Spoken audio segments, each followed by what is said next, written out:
자, 우리는 계속해서 예수님께서 전해주신 산상수훈, 그 팔복의 은혜에 대해서 함께 나누고 있는데, 앞에 내용들을 간략하게 한번 정리하자면, 팔복은 이렇게 하면 뭘 줄 거다, 아니면 이렇게 해야 구원받는다라고 하는 명령이나 어떤 조건이 아니고, 천국 백성은 이렇게 살아야 한다, 하나님 나라에 소속된 사람은 이렇게 살아야 한다라고 하는 그 삶의 방향을 예수님께서 친히 선언하고 계신 것이 바로 팔복이었습니다.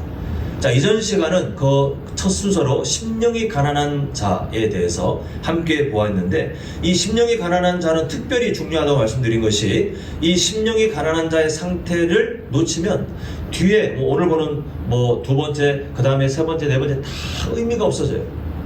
심령이 가난한 자의 삶을 우리가 온전히 이해하고, 또 그와 관련된 예수 그리스도의 그 십자가의 은혜, 그 사랑을 우리가 이어서 알고 믿음으로 선포하며 살아가야 나머지 두 번째, 세 번째, 네 번째 그 팔복의 내용들이 진짜가 되거든요. 자, 그런 중요한 내용이 있기 때문에, 자, 우리 세 가지 제목, 저번 주에 함께 보았던 세 가지 제목만 한번 간단하게 확인하고 오늘 두 번째 주제로 넘어가겠습니다. 먼저 함께 읽겠습니다. 시작. 심령이 가난한 전적 타락 상태였던 여전히 연약한 형제를 알고 살아야. 네, 심령이 가난하다는 것에 대한 정의를 잘 이해하셔야 돼요. 심령이 가난하다는 것은 그냥 우리가 그냥 그런 건가? 대충 그냥 뭉뚱그려 그게 아니라, 하나님과 원래 원수되었던 우리의 전적 타락 상태, 예전에 예수님을 믿기 전 하나님과 원수되었던 비참한, 정말 내가 그런 존재였다고? 우리가 깜짝깜짝 과거를 생각하면 놀랄 정도로 그런 비참한 상태였으나, 그러나 이제는 예수님의 십자가 사랑으로 이미 의인이 되었는데, 자, 그 다음에 이렇게 돼 있죠. 여전히 연약한 현재. 이미 의인이 되었지만 아직 내가 연약함이 있구나. 그래서 과거의 전적 타락 상태와 현재 여전히 남아있는 연약한 상태, 그래서 그걸 인정하고 심령이 가난한, 하나님의 은혜 없이는 안 되겠군요. 이걸 인정하는 삶이 바로 그거라고 있습니다. 자, 두 번째 함께 읽습니다. 시작. 심령이 가난한 자는 오직 예수 그리스도만 붙들고 살아가게 됩니다. 이게 왜 중요하다고 했죠? 심령이 가난한 걸 인정해야 그 다음에 예수님이 필요하죠. 심령이 가난한 걸 전혀 경험하지 않고 예수님이 필요한 사람, 예전에 그냥 노방전도 할 때 하나님께서 어떻게든 그 일들을 이루어 가시겠지만, 그러나 조심해야 될 게 뭐냐면, 누군가 만나가지고 앉으세요 막 억지로 이거 따라하면 예수님 믿는 겁니다 이렇게 해서 그 영적 기도를 따라하면 당신 이제 예수님 믿는 겁니다 라고 내가 선언한다고 해서 되는 게 아니라, 이 과정을 반드시 거치게 되어 있어요. 정말 구원받는 사람은 내가 예전에 그런 상태였다는 것을 하나님이 알게 하신다는 거예요. 전혀 그거 모르고 항상 나는 원래 괜찮은 존재인데 이제 교회를 다니게 되었네? 이거는 바른 구원의 흐름이 아니죠. 예수님을 필요로 한다는 것은 심령이 가난한 그 첫 상태를 하나님께서 알게 해주실 때, 그때 예수님이 진짜 나의 구원자로 내 삶에서 존중받으시게 됩니다. 그리고 현재의 연약함도 주님께서 나를 돕지 않으시면 나는 단 하루도 살 수 없습니다. 이 마음으로 살아가는 것이 심령이 가난한 자의 삶이라고 우리 함께 보았습니다. 자, 마지막 함께 읽습니다. 시작. 심령이 가난한 자는 하나님께서 선물로 주신 천국을 언제 누려요? 현재 누리면 뭘 경험합니까? 성장을 경험한다. 천국 하면 맨날 죽으면 가는 곳이라고 저 멀리 밀어놓는데, 하나님의 말씀을 보면 천국이 이미 우리에게 임하였다. 이것은 하나님 나라의 통치가 내 삶을 이제는 주장하게 되신, 우리가 하나님 나라에 소속되었기 때문에 하나님 나라의 법칙이 이제는 나를 끌고 가기 때문에 얼마나 감사한지. 하나님 나라가 저 멀리 아직은 나와 상관없다면 우리는 어떻게 살아가요? 어떻게 우리가 앞으로의 내일을 좀 더 나은 내일로 꿈꿀 수 있겠습니까? 불가능하잖아요. 그런데 하나님의 나라가 이미 우리 삶에 심령이 가난한 자에게는 임하기 때문에, 천국이 이미 임했기 때문에, 천국 소망을 품는 것도 맞지만 하나님 나라의 통치에 이끌려 살아갈 수 있음을 우리는 다시 한번 확인하게 되었습니다. 자, 이제 심령이 가난한 자를 보았으니 이어서 애통한 자에 대해서 함께 보겠습니다. 첫 번째 제목을 함께 읽겠습니다. 시작. 애통하는 자는 죄와 깨어진 세상을 바라보며 하나님의 마음으로 우는 사람입니다 라고 한번 정리해 보겠는데요. 오늘 본문에서 애통이라고 번역된 헬라어는 그냥 아우 슬프다, 기분이 좀 안 좋다, 적당한 그게 아니라 사람이 겪을 수 있는 최악의 가장 슬픈 그런 비극, 그 고통을 말하는 것이 이 헬라어 단어입니다. 근데 예수님께서는 이게 구원받은 성도의 삶이라고 말씀하고 계십니다. 참 희한하죠? 그 애통의 정도는 진짜 최악의 밑바닥인데 나의 통치를 받는 나의 백성이라면 그 삶을 살아야 돼, 이렇게 말씀하고 있는데요. 그걸 좀 한번 이해를 해보겠습니다. 사실 이 애통함이라는 것은 우리가 이전 시간에 배웠던 심령이 가난한 상태와 연결되어 있습니다. 아까도 잠시 설명드렸지만 심령이 가난한 자는 내가 과거의 전적 타락 상태, 하나님과 어떻게 원수된 존재였다니, 내가 원래 영원한 저주에 던져질 그런 존재였다니, 하나님과 화목할 수 없는 그런 전적 무능력 상태였다. 이걸 아는 게 심령이 가난한 자라 그랬잖아요. 여기서 그 다음 단계가 뭐냐 하면, 그걸 대면할 때 하나님께서 깨닫게 하시면 솔직히 이 사실을 알면 즐겁겠어요? 아니면 슬프겠어요? 이게 당연한 이치 아니겠습니까?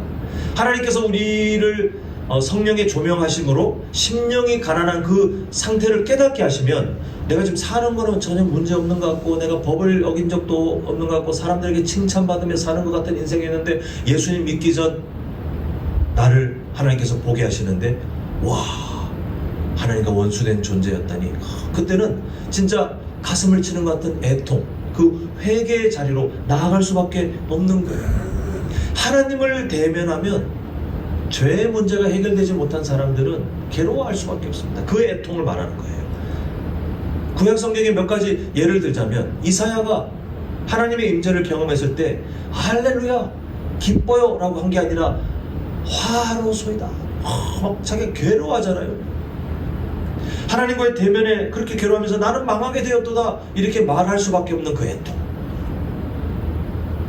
하나님과의 대면에서 그렇게 자기에게만 그렇게 되는 것이 아니고, 이 애통은 이기적 본성을 넘어 다른 사람들을 또 볼 수 있는 힘으로 이어지는데요. 그 좋은 예가 느헤미야가 수상궁에 있을 때 고국 예루살렘 땅에 그 백성들이 겪고 있는 어려움을 들었을 때에 그때 괴로워하잖아요. 금식하며 슬퍼 울며 그렇게 그 괴로움 감정을 하나님 앞에 막 내어놓잖아요. 그게 바로 성경에서 말씀하는 애통함이에요. 애통함. 지금 제가 잠시 예를 든 이사야, 느헤미야, 이 두 사람이 자신들의 처지가 지금 안 좋아가지고 뭐 병이 걸렸다거나 뭐 아니면 경제적으로 어려움이 생겼다거나 무슨 문제가 생겼다거나 그래서 슬퍼한 게 아니라, 현실적으로 뭐 자기에게는 아무 이상이 없어요. 근데 하나님을 대면하며 그 자신의 죄의 연약함을 깨달아서 애통에 빠지고, 자기는 지금 전혀 문제없지만 고국에 있는 그 형제들의 소식을 듣고 애통함을 느끼고, 이렇게 결국 애통하는 자의 슬픔은 정리해보자면 어떤 인간적인 슬픔을 뛰어넘어서 하나님의 마음을 따라 울 수 있는 거룩한 슬픔이 바로 애통하는 자의 슬픔입니다. 사랑하는 성도 여러분, 오늘날 이 시대는 있잖아요, 진짜 날이 갈수록 더 눈물이 메마르는 시대가 되고 있습니다. 그저 사람들이 정서적으로 그런 시대를 말하는 게 아니라, 교회 안에 각 성도의 삶을 또 보면 회개의 눈물이 점점 메말라가는 시대예요. 또 다른 지체들을 향한 긍휼한 마음의 눈물이 메말라가는 시대입니다. 죄로 가득한 세상을 바라보며 안타까워 가슴을 치는 그 눈물이 점점 메말라가는 그런 시대예요. 이전에 보았던 심령이 가난한 그 성도의 상태에서 애통하는 자의 삶으로 흘러가야 되는데, 이 심령이 가난한 자의 삶이 무너지니 오늘날 이 말세 때에 애통하는 자의 삶으로도 잘 흘러가지 않는, 끊어져 있는, 하나님 앞에서 그 눈물이 메말라가는 그런 안타까운 시대를 살고 있습니다. 그런데 하나님께서는 계속해서 우리에게 애통하는 자의 마음을 알려주세요. 자, 우리 시편 51편 17절 함께 읽겠습니다. 시작. 하나님께서 구하시는 대상은 상한 나도 동의하는 마음을 주께서 멸시하지 아니하시고 하나님께서 우리에게 바라시는 것은 애통하는 마음이에요. 근데 오해는 하지 않으셨으면 좋겠습니다. 교회에 와서 그냥 맨날 그냥 죽을 상, 슬픈 얼굴, 우울하게, 그게 아니라 하나님의 은혜를 대면하며 여전히 연약하잖아요. 우리가 이미 의인이 되었고 이미 하나님의 자녀가 되었고 이미 하나님과 원수된 존재가 아니라 하나님과 화목한 존재가 되어서 언제든지 내 생명이 딱 끝나도 우리는 쭈뼛쭈뼛이 아니라 예수 그리스도의 십자가 사랑을 붙들고 당당하게 하나님 앞에 설 수 있는 그 자격을 이미 얻었잖아요. 그러나 여전히 남아있는 그 연약함, 죄의 습관들을 마주할 때 어쩔 수 없지 천국 가면 됐지, 이거는 바른 구원받은 성도의 삶이 아니라는 거예요. 구원의 감격과 그 확실함 속에 자유를 누리나 여전히 내 속에 남아있는 연약함을 두고 애통할 수 있는, 안타까워할 수 있고 하나님 앞에 울며 기도할 수 있는 그 상한 심령, 다른 지체들 향한 그 눈물이 회복되는, 저는 성도님들의 삶 가운데 스스로 한번 돌아보시면서 그런 눈물의 기도가 최근에 없는 것 같다면 하나님께 구하셨으면 좋겠어요. 왜냐하면 심령이 가난한 자가 구원받은 하나님 백성의 마땅한 삶의 방향인데, 이 심령이 가난한 자가 맞다면 애통하는 자의 삶으로 흘러가는 게 하나님께서 정하신 통치 방식에 맞거든요. 근데 이게 안 된다면 앞에 거를 의심할 수밖에 없기 때문에 성도님들의 삶에 그 사모하는 마음을 확인하셨으면 좋겠어요. 하나님, 제가 저의 연약함을 두고 울며 기도할 수 있는 삶, 다른 지체들 향해 안타까워하며 울 수 있는 삶, 이 세상을 향해 하나님께서 바라보시는 그 마음으로 깨어져 있는 죄로 가득한 세상을 두고 가슴을 치며 울 수 있는 삶, 하나님 저에게 그 눈물을 회복시켜 주시옵소서. 우리 모두가 그 마음을 함께 사모하고 살아가셨으면 좋겠습니다. 자, 우리 두 번째 제목 함께 읽겠습니다. 두 번째 제목입니다. 시작. 애통하는 자는 세상의 위로가 아니라 하나님의 위로로 살아가는 사람입니다. 자, 이게 어떤 의미인지는 오늘 본문에서 위로라고 번역된 헬라어를 의미를 좀 봐야 되겠는데, 위로는 그냥 우리가 생각하는 그런 의미보다 이 단어의 어원을 보면 도움을 주실 하나님께서 도움이 필요한 누군가를 하나님께로 끌어와서 곁에 두시는 거예요. 그게 위로라고 번역된 헬라어의 의미입니다. 오늘 애통하는 자에게 있을 위로를 그렇게 성경이 설명하고 있어요. 그냥 좀 감정을 어루만져 주고 기분이 좀 좋게 해주고 어떤 그런 것을 말하는 것이 아니라 하나님 곁에 두어서 그 하나님께로부터 흘러나오는 참된 위로를 맛보게 하는 것이 성경적인 위로인데, 이 위로라고 번역된 헬라어가 다른 성경 본문에서는 뭘로 사용되냐 하면 성도님들이 정말 잘 아시는 예수님께서 이제 곧 오실 성령님을 소개할 때 세 글자로 뭐라고 하죠? 보혜사 할 때 그 단어가 바로 이 위로와 같은 말이에요. 그 성령님께서 하시는 일이 뭡니까? 오셔서 성령님 곁에 우리를 두신 다음에 우리와 함께 동행하시는 임마누엘 하나님. 결국 성경이 우리에게 알려주고 있는 참된 위로는 하나님께서 어떻게 그 약속들을 이뤄가시는지 보니까 하나님의 함께 하심에서부터 출발하더라는 것입니다. 세상이 주는 위로와 너무 다르죠. 세상은 우리는 자꾸 하나님 앞에 위로를 구할 때 세상 방식으로 그 위로를 기대할 때가 있습니다. 뭔가를 얻어서, 내가 뭔가를 누림으로 그에 대한 보상을 얻어서 내가 기뻐지는 거, 그때 기분이 좋아지는 걸 위로라고 생각해요. 근데 하나님께서 우리에게 주시고자 하는 위로는 그런 세속적인 위로가 아니라 하나님 곁에 우리를 불러다가, 지금 화면에 보시고 있는 그 의미 그대로 하나님 곁에 원래 원수되었던 우리를 하나님께서 그냥 은혜의 팔로 잡아다가 예수님의 십자가 사랑을 통해서 구원받게 하시며 우리를 곁에 두신 다음에 너 나의 아들이야, 나의 딸이야, 이렇게 선언하시면서 여전히 연약하지만 하나님의 자녀래요. 우리를 품에 안고 우리가 여전히 연약하지만 우리를 버리지 않으시고 그렇게 동행하시는 그 함께 계심의 은혜. 그러니까 우리가 이 위로를 잘 구분하셔야 됩니다. 성도님들은 어떤 위로를 사모하고 계신지, 어떤 위로를 삶에서 누리길 바라시는지 한번 점검해 보셔야 되는데, 비유해 보자면 세상이 우리에게 위로를 주기도 해요. 성도님들께서 이렇게 지나오시면서 가끔 지난 삶을 돌아보면 그때 참 기뻤지, 그때 참 감사했지, 아마 이런 일들이 있을 것입니다. 뭐 우리가 흔히 말하는 좋은 일들이 있을 겁니다. 근데 그거 다 필요 없어요. 이렇게 말하는 것이 아니고 그때 누리는 위로도 있죠. 그런데 그 위로, 세상이 주는 위로는 뭐냐 하면, 비유하자면 통증이 있는데, 근데 그 통증에 대해서 통증의 원인을 치료하는 그런 효과가 아니라 진통제예요. 진통제. 세상이 주는 위로는 진통제라 이 약을 먹으면 조금 나아지지만 이 약효는 영원히 하지가 않잖아요. 근데 하나님께서 주시는, 우리에게 주시고자 하는 위로는 이 문제 자체를 해결하는, 이 세상 속에 죄로 인해서 출발되었던 그 모든 상실과 아픔에 대한 그 문제, 바로 죄의 문제를 해결함을 통해서 환경이 어떠하든 하나님을 통해서 얻어지는 그 위로를, 그래서 마치 비유하자면 몸에 통증이 있는 치료를 명의, 정말 실력이 좋은 의사가 그냥 낫게 해버리면 더 이상 진통제 안 먹어도 되잖아요. 하나님께서 우리에게 주시고자 하는 위로가 바로 그런 위로예요. 하나님으로부터 얻어지는, 잠깐의 세상의 위로가 아니라 하나님으로부터 얻어지는, 지속되는 그 위로. 근데 생각해보면요, 창세기 3장에 최초의 범죄가 일어나는데, 그 이전에, 창세기 3장의 그 최초의 범죄 이전에는 심령이 가난한 자가 없었어요. 왜냐하면 죄의 문제가 없었기 때문에. 당연히 애통하는 자도 없었어요.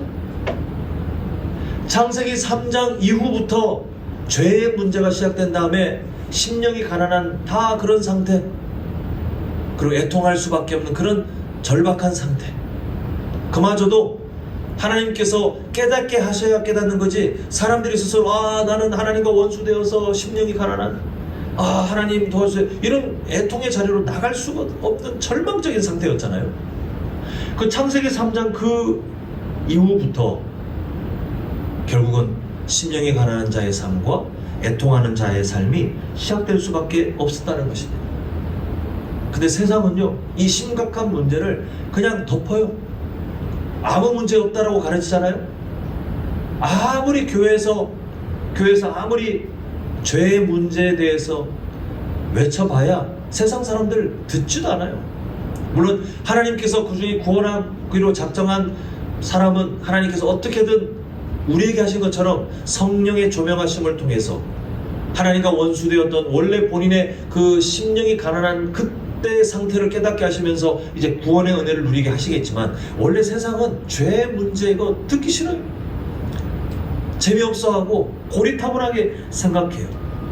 근데 하나님께서는 오히려 이 죄의 문제를 직시하게 하시고 그 문제를 해결하셔서 진짜 그냥 잠시 진통제가 아니라 진짜 문제가 해결된 복된 삶이 되도록 역사하시는 것을 보게 됩니다.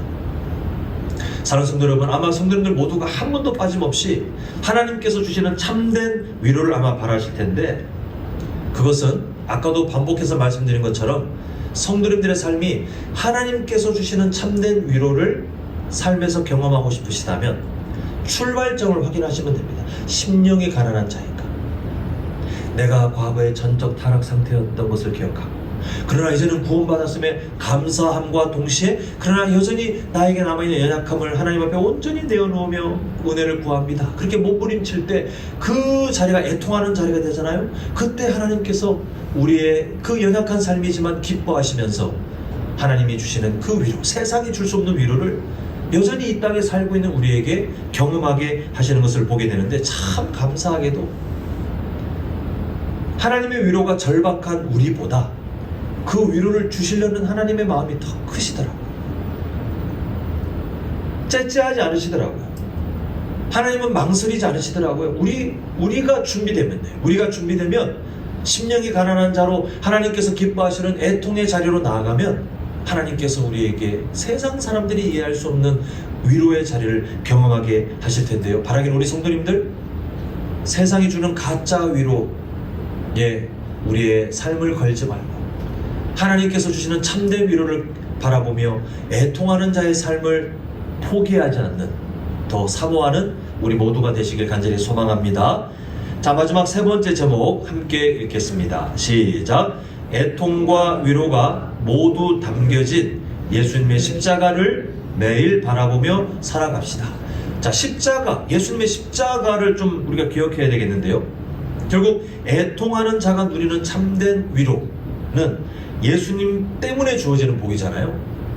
근데 우리가 예수님에 대해 소개하는 이사야 53장 3절 화면에 나오지 않습니까? 제가 간단히 설명하면 뭐라고 소개하냐면, 그는 멸시를 받아 사람들에게 버림받았으며 강고를 많이 겪었으며 질고하는 분. 결국 뭐냐면 애통할 수밖에 없는 상태로 예수님이 이 땅에 오셔서 고난 받으시잖아요.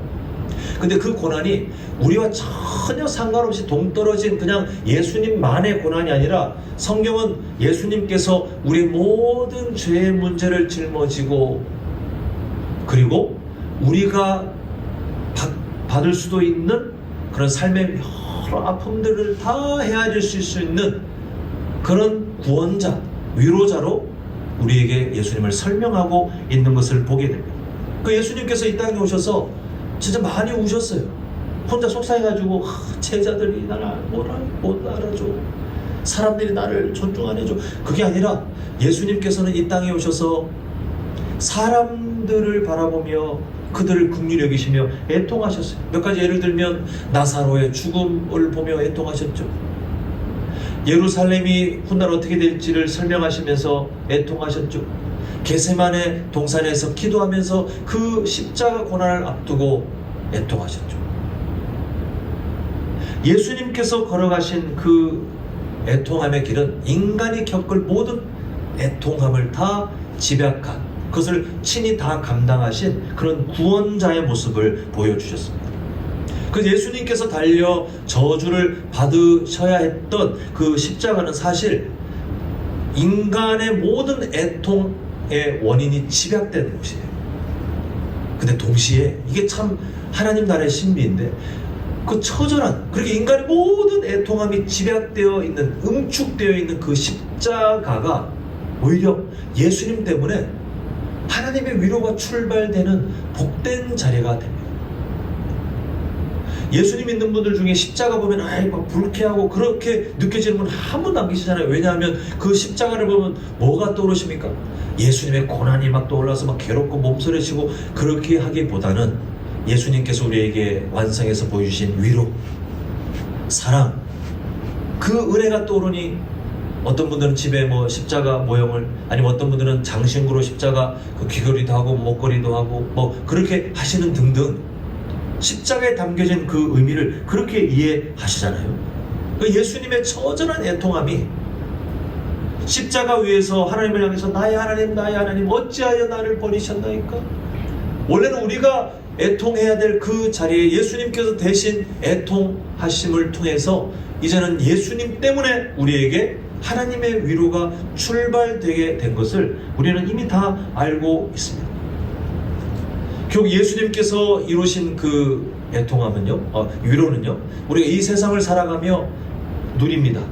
근데 우리가 연약하여, 예수님께서 주시는 그 위로가 빈약하여가 아니라 우리가 연약해서 그 위로를 맛보지만 또 잊어버리고, 맛보지만 잊어버리고, 그렇게 우리가 드문드문 살다가 훗날 하나님 앞에 섰을 때 하나님께서 이루실 그 약속이 우리에게 분명하게 주어져 있는데요. 자, 우리 요한계시록 21장 4절 우리의 신앙 고백으로 함께 읽겠습니다. 시작.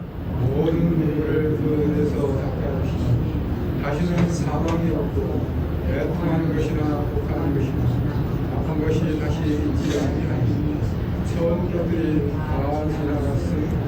네, 성도님들, 천국에서 우리가 애통해요, 안 해요? 애통할 일이 있어요, 없어요? 전혀 없죠, 그죠? 애통은 우리가 이 세상에 살고 있는 동안 성도가 감당해야 할 필연적인 그런 삶입니다. 근데 그 애통이 그냥 슬픈 감정에 사로잡혀가지고 우울하고 그게 아니라 이 애통, 하나님께서 우리에게 가르치는 애통함은 항상 예수님을 통해서 완성된 위로로 연결되는데, 세상에서 우리가 부분적으로 바쁘다가 장차 완전하게 누릴 그때 하나님께서 하실 일이 뭐냐면, 너 세상에서 애통하며 그러나 내 아들 예수를 바라보며 너 잘 참 견뎠다, 이제는 안 울어도 돼 하면서 우리 삶에서 완전하게 그 애통함을 지워주시는 거예요. 그게 장차 우리가 누릴 약속입니다. 이 세상에서는 우리가 여전히 마주하는 우리의 연약함 때문에, 또 우리 눈을 넓혀서 우리가 품어야 될 여러 지체들, 또 이 세상의 모습들 보면서 하나님의 마음으로 거룩한 눈물을 우리는 더 흘려야 되겠으나, 천국 가서는 더 이상 흘릴 필요가 없는, 하나님께서 우리의 그 애통함의 눈물을 다 닦아주시는 그 약속이 이미 우리에게 주어져 있어요. 그래서 성도들은 울지만, 더 우셔야 되겠지만, 그러나 이 우는 것은 영원한 슬픔이 아니고, 비유하자면 이제 곧 아침이 뜨는데 그 아침이 뜨기 전에 잠시 어두운 새벽과도 같아요. 이제 해가 뜰 것을 다 아는, 찬란한 해가 떠오르면 밝아질 것을 다 아는 사람이 바라보는 새벽의 그 짧은 시간처럼, 성도가 걸어가야 될 애통의 시간은 피할 수 없으나, 아니면 더 하나님 앞에서 거룩한 눈물을 우리는 지켜내야 되겠지만, 근데 소망을 갖고 있는 거예요. 아, 하나님께서 우리에게 약속하신 그 위로가 있구나. 그러니까 오늘 본문에 있는 애통하는 자 위로를 얻는다, 이거를 그림으로 바꾸면 그냥 십자가예요. 십자가에 애통함이 담겨있고, 그러나 그 십자가는 또한 하나님께서 주시는 위로가 출발되는 자리. 예수님께서 달린 그 십자가는 나의 전적 타락을 상징하잖아요. 나의 전적 무능력 상태였던 것을 우리에게 알려주고 있잖아요. 그런데 십자가에 달리신 그 예수님은 하나님께서 주시는 위로의 출발점이며 그 위로의 근원이 되시는 것을 우리는 신앙 고백으로 알고 있습니다. 그래서 부탁드리고 싶은 것은, 천국 가는 그날까지 우리 성도님들 예수님의 그 십자가 사랑을 매일 바라보셨으면 좋겠어요. 우리가 늘 자주 표현하는 걸로 합쳐서 말씀드리면, 구원에 대한 그 감격으로 하루를 살아가셨으면 좋겠어요. 우리가 이 바른 복음, 우리 요한계시록의 에베소 교회 보았잖아요. 저번 주에 보았잖아요. 열심히 뭔가 하고 그 고난의 시기를 견뎌냈던 칭찬은 들었으나 첫사랑을 잃어버린 것이 보니까, 뭔가 열심히는 하는데 구원받은 성도로서의 감사, 그걸로 하루를 살아내지 못하는 게 예수님께서 회개해야 된다고 지적할 만큼 죄였다는 것. 그러니까 성도는 예수님 믿고 내가 구원받은 사람이라니 감사해요 하나님, 그러면서 아침을 시작하고 그렇게 하루하루를 지나고, 그리고 하루를 마감할 수 있는 그게 성도의 삶인데, 이것은 결국 오늘 말하는 심령이 가난한 자로 애통하는 자의 자리까지 가서 그때 하나님의 위로를 누리는 사람들의 삶이 이 바른 복음에 이끌려 감사하는 사람들에게만 나타나는 그런 복된 일입니다. 저는 성도님들께서 애통하는 자의 삶의 자리에서 떠나지 마셔서 하나님께서 약속하신 위로가 매일 경험되셨으면 좋겠어요. 매일. 한 달에 한 번, 어쩌다가 아니라 일주일에 어떤 날만이 아니라 매일 내가 서 있는 자리가 어떠하든 심령이 가난한 자로, 그러나 하나님께서 바라시는 애통하는 자의 자리로 가서 하나님께서 주시는 그 위로를 경험하며 언젠가 천국에서 영원히 애통함이 사라지기 전까지는 그렇게 이 세상에서 부분적으로 하나님께서 주는 위로를 누리는 그런 복된 삶이 되셨으면 좋겠어요. 또 하나 부탁드리고 싶은 것은, 이 애통함은 우리 자신에게만이 아니라 다른 사람에게로 이기적 본성을 우리가 넘어가서 흘러간다 그랬잖아요. 이 예수님의 십자가 사랑, 애통하는 자의 상징이며, 그러나 하나님께서 주시는 위로가 응축되어 있는 이 예수님의 십자가 사랑은 우리에게만 필요한 게 아니잖아요. 지금도 예수님을 모른 채로, 아니면 그 믿음의 삶이 퇴보해 있는 것처럼 보이는 채로 살아가는 우리의 가족, 우리의 친지, 성도님들 주변에 있는 그 누군가, 하나님께서 성도님들 곁에 누군가를 만나게 하시잖아요. 그거는 사명입니다. 그 사람이 정말 명확하게 구원받은 사람인 것이 확인되지 않는다면 기도하라는 하나님이 붙여주신 사명이에요. 애통하는 자의 심령으로 오늘 만약에 그 사람을 데려가면 성도님들 얼마나 허망하겠습니까? 내가 진작 기도할 걸, 내가 진작 입을 열어 복음을 전할 걸. 그리고 후회할 만한 일이잖아요. 애통하는 자의 심정으로 다른 영혼을 품을 수 있는 우리 성도님들 되시면 그 누구보다 하나님이 정말 기뻐하세요. 이게 바로 심령이 가난한 자의 상태를 인정하고 그리고 애통하는 자의 상태로 하나님의 위로를 경험하는 사람들이 더 나아가 하나님의 마음을 따라서 누군가를 품을 수 있는 가장 빠르고 가장 확실한 방법이 그 누군가를 위해서 애통하며 기도할 수 있는 마음의 자세입니다. 이제 말씀을 맺겠습니다. 오늘 우리는 팔복의 두 번째 진리인 애통하는 자가 누리는 위로가 무엇인지 함께 간단하게 살펴보았습니다. 하나님께서는 성도님들께서 애통하는 자가 되기를 바라신다고 말씀드렸습니다. 세상의 위로가 아닌 하나님의 위로를 알아내기에 하나님의 마음으로 울고 하나님의 마음으로 더 넓혀 이웃과 세상을 향해 가슴을 치며 기도할 수 있는 그 삶, 하나님께서 주시는 위로를 그런 사람들이 이 세상 속에서 누리며 또 자랑할 수 있는데요. 우리 이 진리를 기억하며 세 가지 제목 다시 한 번만 확인하며 하나씩 읽겠습니다. 자, 시작. 애통하는 자는 죄와 깨어진 세상을 바라보며 어떻게 울어요? 하나님의 마음으로 우는 사람입니다. 자, 두 번째. 자, 시작. 애통하는 자는 세상의 위로가 아니라 뭐로요? 하나님의 위로로 살아가는 사람입니다. 그 세상 위로를 내가 사모하는지 하나님의 위로를 사모하는지 늘 한번 점검해 보시면 좋겠고요. 자, 마지막 세 번째. 시작. 애통과 위로가 모두 담겨진 예수님의 무엇을? 십자가를 언제? 매일 바라보며 우리가 살아가면 하나님께서 약속하신 그대로 우리에게 하나님의 위로가 매 순간마다 체험되어질 것입니다. 바라기는 이 삶을 이론이 아니라 진짜 우리 삶에서 체험하고 경험하셔서 하나님께 그게 예배 출발, 감사의 출발, 그리고 우리가 마을 모임할 때 간증의 출발이 될 수 있는 우리 성도님들의 복된 인생이 되시기를 간절히 축원합니다.